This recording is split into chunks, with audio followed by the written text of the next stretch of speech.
Today I want to talk about my predictions and expectations for October 2024. Now, I've already been talking about all the Libra energy that's going on, this emphasis on Venusian things such as like justice, balancing the scales, karma being fulfilled, dealing with our self-care and our beauty routines and all of that, and also coming to terms of forgiveness with ourselves and others. So of course we're going to be having those themes during the eclipse, and also just watching everything pop up on the global scale. We've just seen this amazing story within American hip-hop industry with Diddy and all of that.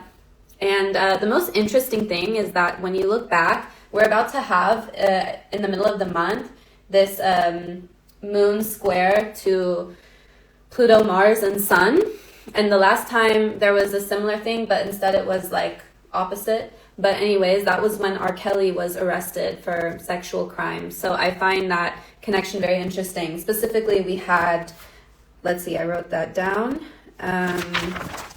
It was in July 19th, the moon was square to Pluto, and it was opposite to Sun and Mars. And this time we have Sun and Mars also square the moon. So we can expect probably more people to get arrested, or an update on the whole Diddy situation.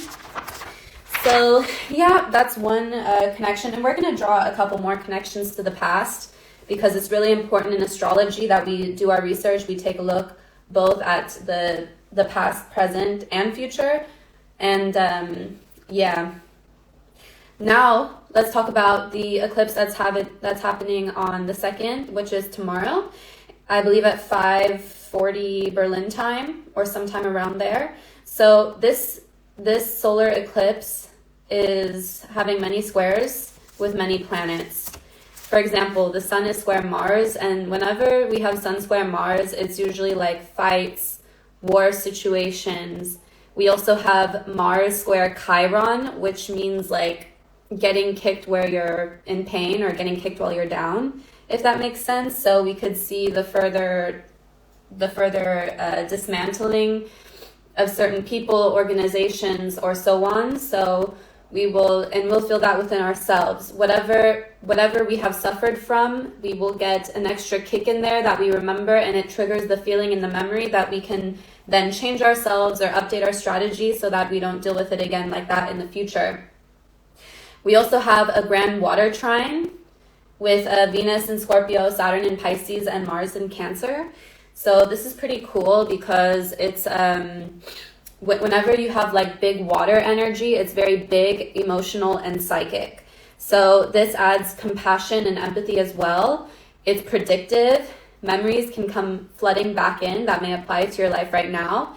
And also you may be able to connect deeper with your deities if you're into whatever it is, polytheism, right? So last night I had a dream of a couple entities, and that was, for me, a reassuring experience. But you know, you may have some increased paranormal activity around you at this time. Last night I saw something while I was outside as well.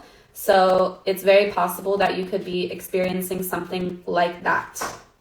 So Neptune and Pisces can indicate spiritual revolution, and it is going to bring attention to our strengths and challenges. And also we have Saturn, that's quincunx / in conjunct the sun, moon, Mercury. So Saturn and these three planets must work together, though it may feel awkward. So you need to understand your opponents, your limitations, your restrictions, and work with them to generate change. So now is not the time to go full off in anger and in anarchy. Like, use the structure. You know, the opposite of Saturn is like anarchy.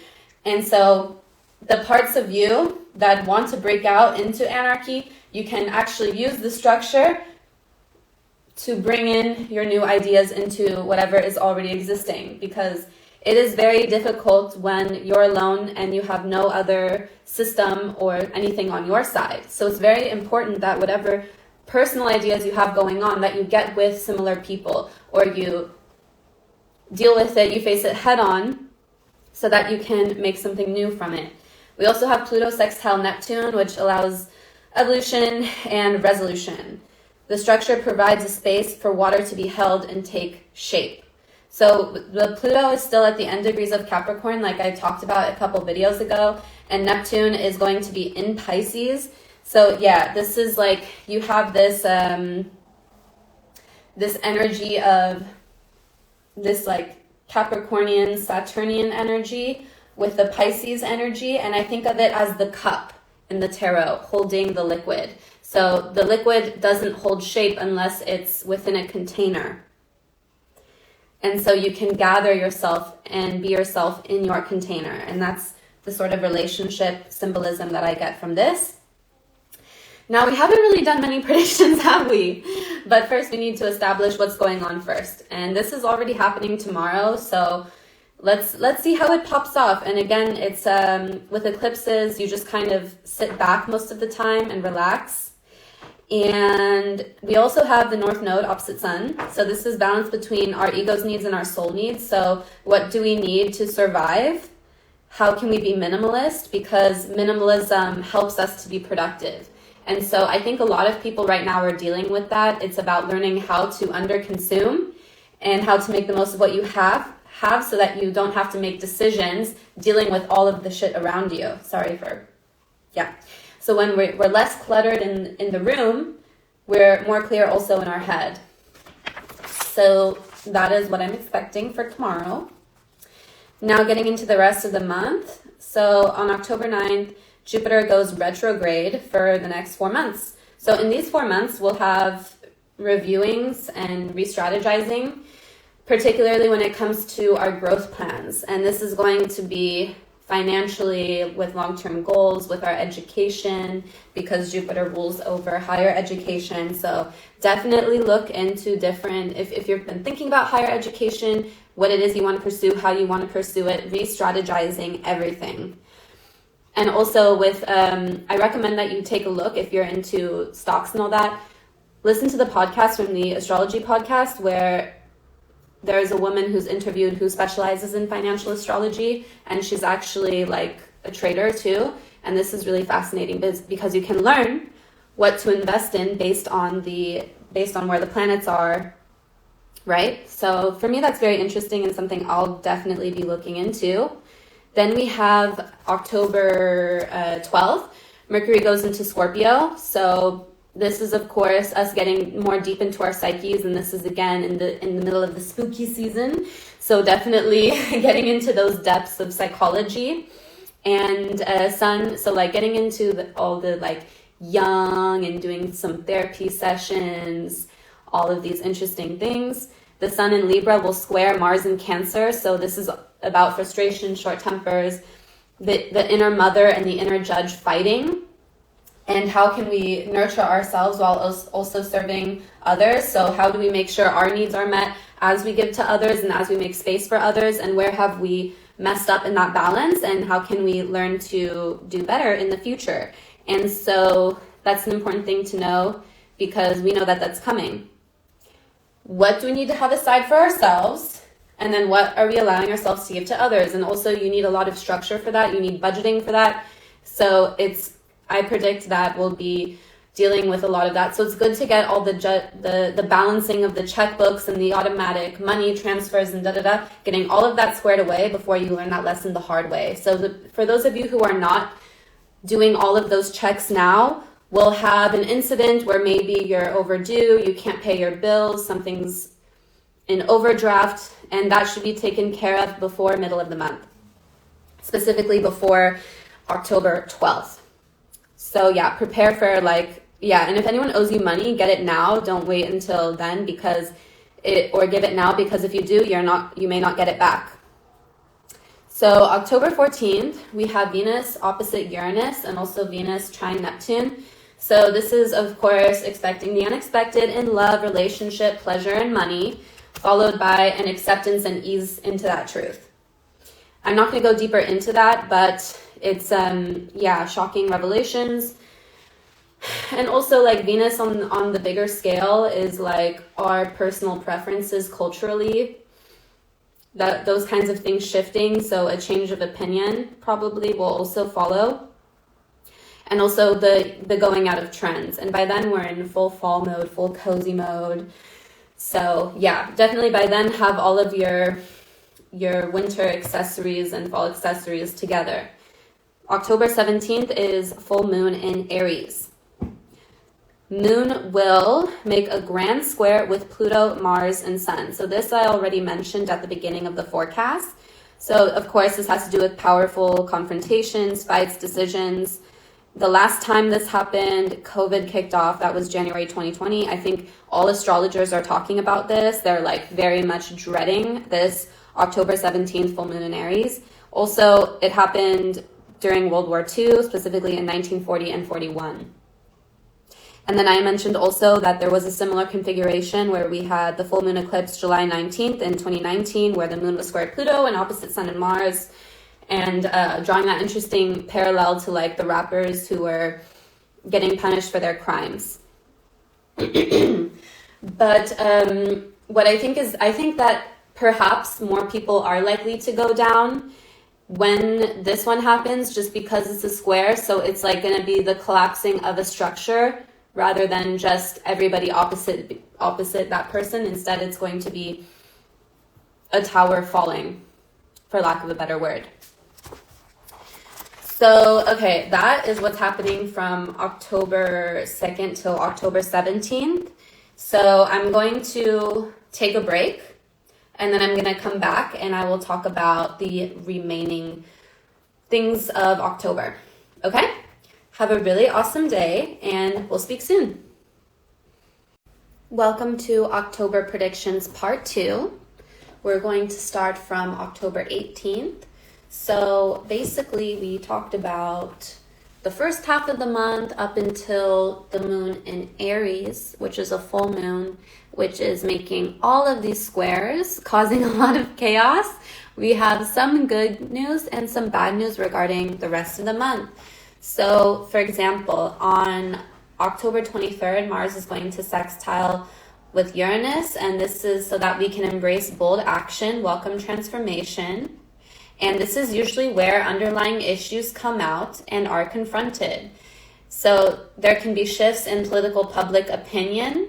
There can be more political issues to fight over, or a mixing up of the parties, let's say. There's a need for evolution. And this specific transit kind of brings me back to 2023, when we saw a lot of people within the same political party, specifically in the United States, going to battle over an issue specifically regarding COVID restrictions and mandates. This caused a lot of rift between people within the same party, and a lot of people thought, oh my God, you've been listening to that propaganda, and all these kinds of fights were tearing apart families and more. And this could be another theme that comes up. So then we have on October 26th, Mars trine Neptune. So this can be dreams, intuition, and inspiration being used to create. So this is a very potent energy for creating, and you want to make sure that you take advantage of that, because it's going to slow down on October 28th. Basically, Venus is going to square Saturn. So this usually is connected to a slowdown of cultural events, or just like artistic things are happening a bit less, and it can create emotional distance between people, because you have, of course, the planet of beauty and pleasure and all of that squaring Saturn, which is limitation. So it can be financial limitations or even financial collapse because of all the other energy that we've been talking about throughout the month. And also it can be about frugality and finding long-term stability. And so that is what you need to think about this October. There's a lot of this long-term stability thing, because in general, a lot of people have lost their sense of stability since the start of the 2020s. And we've just grown accustomed to doing a lot with not much. So lastly, Mercury on the 30th and 31st is going to be opposite Uranus, and then shortly after it will trine Neptune. So with Mercury opposite Uranus, we can expect changes in belief and change of public opinion, like I said, or it can be news coming to the forefront that's unexpected. And with the trining of Mercury and Neptune, it means that we will be able to have a positive and optimistic outcome from what we've just seen. So to wrap it up, October is a highly chaotic month. There can be many different crises for a lot of people. I know that for example, we've had Saturn in Pisces, which can mean like a lot of issues with water. I mean, this is talked about so much on the astrology podcast and other platforms, but basically it's about disasters pertaining to water. And we just saw this crazy hurricane take down the southeast of the United States. There's probably a lot more happening. I just don't have access to all the news in front of me because it's very distracting.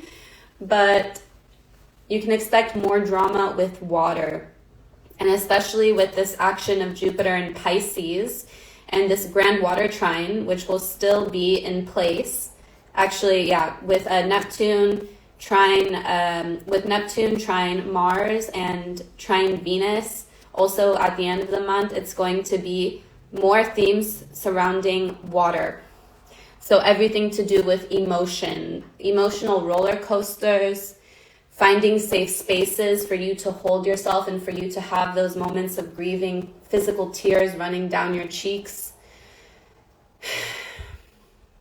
Intuition, connection. It's a really good time to step into your psychic gifts. So if you are meeting with a lovely group of people, it would make sense to do some sort of psychic channeling. I think that's very productive if you want to get into that, because all of the water energy will be supporting it.